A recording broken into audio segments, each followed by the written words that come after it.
अस्सलाम वालेकुम। 10th class हम लोग केमिस्ट्री का चैप्टर नंबर 11 पढ़ रहे हैं, ऑर्गेनिक केमिस्ट्री। एंड हम टॉपिक डिस्कस कर रहे हैं सोर्सेज ऑफ ऑर्गेनिक कंपाउंड्स। ठीक है, कि हमें किस किस तरह से, किन किन ज़राए से हमें ऑर्गेनिक कंपाउंड्स हासिल होते हैं। तो जिसमें से हम लोगों ने कोल को डिस्कस कर लिया, पेट्रोलियम, नेचुरल गैस, इन सब पॉइंट्स को हमने डिस्कस कर लिया था। आज का हमारा टॉपिक है सोर्सेज ऑफ ऑर्गेनिक कंपाउंड्स में प्लांट्स। ठीक है, यानी ये जो प्लांट्स हैं, पौधे हैं, ये हमें कौन कौन से ऑर्गेनिक कंपाउंड देते हैं, हम किस तरह से प्लांट से ऑर्गेनिक कंपाउंड हासिल करते हैं, ये सारी चीज़ें यहाँ आपके बुक पे मेंशन है। पेज नंबर है आप लोगों का 64। ठीक है, 64 पेज पे प्लांट वाला टॉपिक मेंशन है। तो फर्स्ट ऑफ ऑल लिख रहे हैं कि ये जो लिविंग प्लांट्स होते हैं, ठीक है, living plant synthesize macro molecules. Macro का मतलब होता है बिग, ठीक है, बड़े मॉलिक्यूल्स। लिविंग प्लांट्स सिंथेसाइज यानी तैयार करते हैं बड़े मॉलिक्यूल, और उन बड़े मॉलिक्यूल्स में है carbohydrates, proteins, oils and vitamins. ठीक है, इन सब मॉलिक्यूल्स को, इन सब कंपाउंड्स को मैक्रो कहा जाता है। ठीक है, मैक्रो एंड माइक्रो मॉलिक्यूल्स के बारे में आप लोगों ने डिस्कस किया हुआ है क्लास 8 में, क्लास 9 में।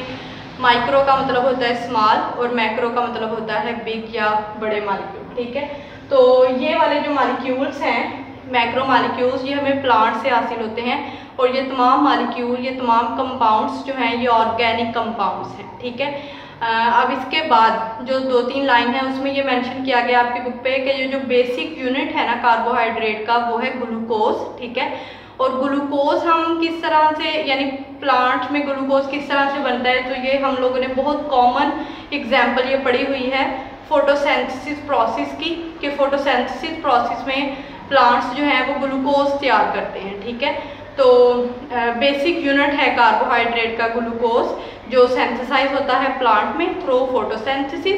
एंड जो ग्लूकोज है ना, ये फर्दर पॉलीमराइज होते हैं। पॉलीमराइज का मतलब है पॉलीमर्स बन जाना। ये जो मॉलिक्यूल्स होते हैं ना, ये आपस में कंबाइन होते हैं और इनके पॉलीमर्स बन जाते हैं। पॉलीमर का मतलब होता है चेन में ना, मॉलिक्यूल्स एक चेन की सूरत में बहुत बड़े बड़े मॉलिक्यूल्स में कन्वर्ट हो जाते हैं, तो इस प्रोसेस को पॉलीमराइजेशन बोलते हैं। पॉलीमर्स बन जाते हैं, यानी जस्ट सपोज एक ग्लूकोज है, 2 ग्लूकोज के मॉलिक्यूल कंबाइन हो जाएंगे, 3 ग्लूकोज के मॉलिक्यूल कंबाइन हो जाएंगे, तो इनको हम बोलेंगे ये पॉलीमर्स बन गए। ठीक है, और इस प्रोसेस को पॉलीमराइजेशन कहते हैं। तो ये जो ग्लूकोज है ये फर्दर पॉलीमराइज होता है।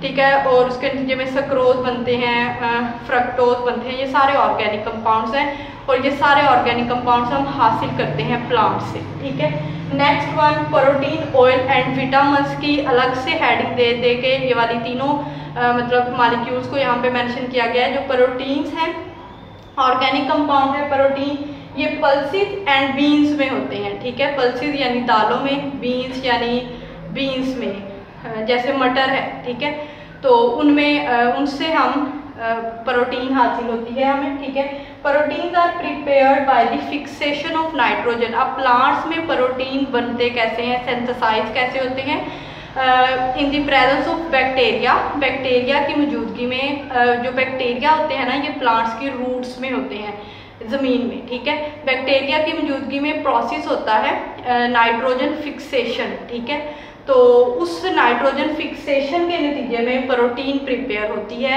इन द प्रेजेंस ऑफ बैक्टीरिया। ठीक है, प्लांट में, और फिर हम वो प्रोटीन प्लांट से हासिल करते हैं in the form of pulses, in the form of beans. Next one है ऑयल्स। ऑयल जो है ना are found in seed of plant. Plants के सीड में यानी बीजों में, बीजों से हम ऑयल हासिल करते हैं। कौन कौन से बीज, sunflower, rapeseed, palm, coconut and groundnut. ठीक है, इन सब प्लांट्स के सीड से हम ऑयल को ऑब्टेन करते हैं, यानी हासिल करते हैं। और ऑयल जो है ये ऑर्गेनिक कंपाउंड है।